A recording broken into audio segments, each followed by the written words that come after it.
Chapter 92, Is there lot of dust on the tips of your nails? At one time, the Buddha lived in the Garden of Solitude in the Gion Grove of the Acropolis. One day, after lightly dipping a small amount of dust on the earth with the nails on his fingers, the Buddha said to the monks, disciples, "Look at the dust on the tips of your nails, or the dust on the earth?"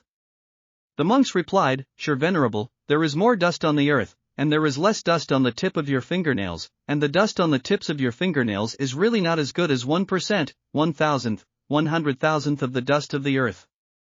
Venerable, we estimate that the dust of the earth is infinite, and we can't specifically say how much dust on the tip of your nails is the dust of the earth, so we have to say 1%, 1,000th, 100,000th of these virtual words that express surprise. In fact, the earth dust is incalculable, and the dust on the tip of your nails is basically negligible if it is compared with the dust of the earth." The Buddha said, "Disciples, in the same way, with correct insight, holy disciples who have realized the first fruits and above, they have destroyed and eliminated a lot of troubles and pains, they have destroyed as much as the dust of the earth, they have very little residual troubles and pains, and their residual troubles and pains are as little as the dust on the tip of their fingernails." The disciples, that is to say, the holy disciples who have attained the first fruit, they have destroyed and eliminated a lot of troubles and pains, and the remaining troubles and pains are very small. If you want to compare, the remaining troubles and pains after their realization of the first fruits are 1%, 1,000th, 100,000th of the problems and pain before the first fruit. Of course, as you just said, 1%, 1,000th, 100,000th, these are just subjunctive words that express surprise.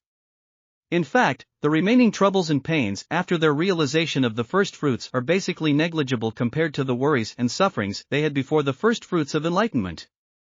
These holy disciples who have already achieved the first fruits of life, they can go back and forth between the world and the heavenly realm at most 7 times, and they can be forever liberated from the cycle of life and death. That is to say, the holy disciples who have realized the first fruits, they can get rid of all troubles and pains at most 7 more times in the cycle of life and death. They can be freed from this world forever, and they can be forever liberated from the cycle of